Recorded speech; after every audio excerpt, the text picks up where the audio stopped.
paling baru kan terakhir kemarin Pak Prabowo bilang soal peluang koruptor itu bisa dimaafkan asal dikembalikan uangnya. Itu gimana menurut Prof? Ya, Secara hukum itu dimungkinkan nggak sih, Prof? sebelum secara hukum, secara politik, psikologis, saya kira itu merupakan ekspresi dari niat baik Pak Prabowo untuk menyelesaikan masalah korupsi yang nampaknya hampir membuat frustasi ya. Karena semakin lama, semakin membesar, kemudian kasus-kasus yang ada tidak bisa ditangani dengan tuntas. Sebab itu kita harus hargai.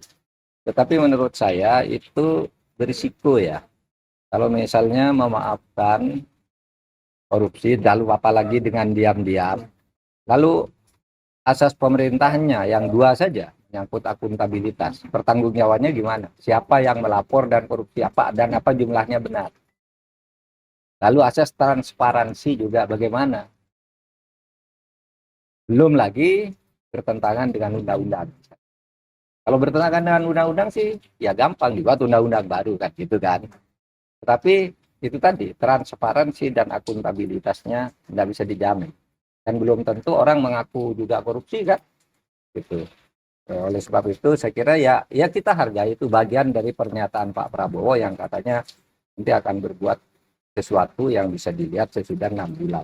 Oke? Tapi menurut pimpinan Komisi 3 dari pihak Gerindra, Pak Mahfud, ini merupakan bagian dari tindak lanjut perampasan aset dari pihak koruptor sehingga bisa dikembalikan ke tanah air. Itu ya, itu konsisten nggak Pak? Sementara berarti undang-undangnya belum ya, masuk prolegnas.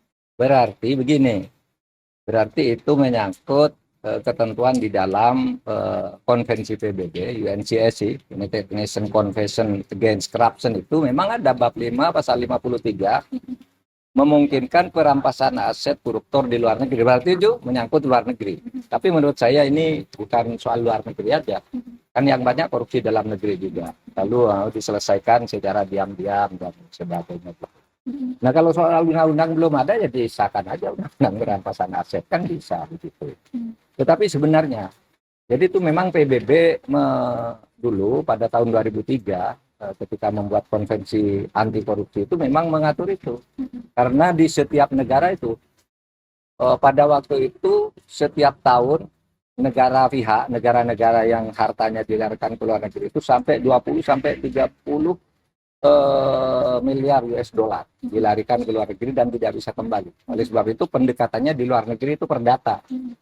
Nah, sedangkan korupsi di sini kan pidana dan harus mengubah beberapa undang-undang. Gini, itu ya tanggapan langsung. Kita tanggapi itu dengan baik sebagai bagian dari upaya untuk menyelesaikan korupsi. Tapi pada tahun 2003 saya sudah menulis alternatif penyelesaian korupsi itu berdasar pengalaman negara-negara lain. Satu, alternatif lustrasi, seperti yang dilakukan oleh Latvia dan beberapa negara. Semua pejabat copot aja dulu. Dengan undang-undang, diasumsikan pejabat yang eselon 2, 3, dan mantan menteri copot, tidak boleh berpolitik, tidak boleh di pemerintahan misalnya selama 5 tahun. Beres. Itu alternatif pertama, itu namanya pemotongan generasi. Itu banyak di berbagai negara. Tapi waktu itu saya gagas ketika saya sebentar menjadi Menteri Kehakiman. Di awal pemerintahan di akhir pemerintahan Gus Dur menjelang pembentukan kabinet Bu Mega. Saya pernah jadi Menteri 9 lah kira-kira kehakiman. Menteri Kehakiman itu merangkap Menhan waktu itu. Itu namanya lustrasi. Tapi kalau enggak tiru Afrika.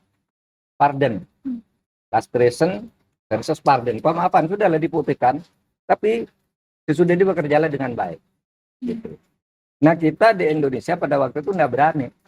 Ya, kalau mau lakukan lustrasi, siapa yang mau lustrasi? Yang harus membuat undang-undang lustrasi itu semua orang yang harus dipecat pada waktu itu. Nggak jalan kan? Atau pemaafan juga takut kepada gerakan reformasi saat itu. Kenapa kok mau memaafkan kita reformasi itu untuk menindak para koruptor gitu. Sehingga lalu seperti sekarang ini berjalan sampai belasan tahun dan sebagainya. Kita tindak sesuai dengan hukum yang berlaku. Ada kalanya berhasil, di saat-saat awal adanya KPK itu banyak hasilnya, tapi kemudian melemah, lalu sekarang kita sedang mencari jalan lagi. Sementara menurut saya ya tindakan tegas lah.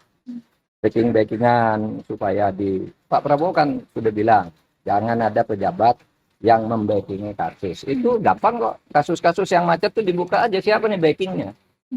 Kok tidak transparan? Iya toh. Ada orang menyerahkan uang ke aparat penegak hukum, koruptornya tidak ada, korupsinya ada di atas meja. Masa? Gitu kan? Nah, seperti itu. Berarti ada backingnya.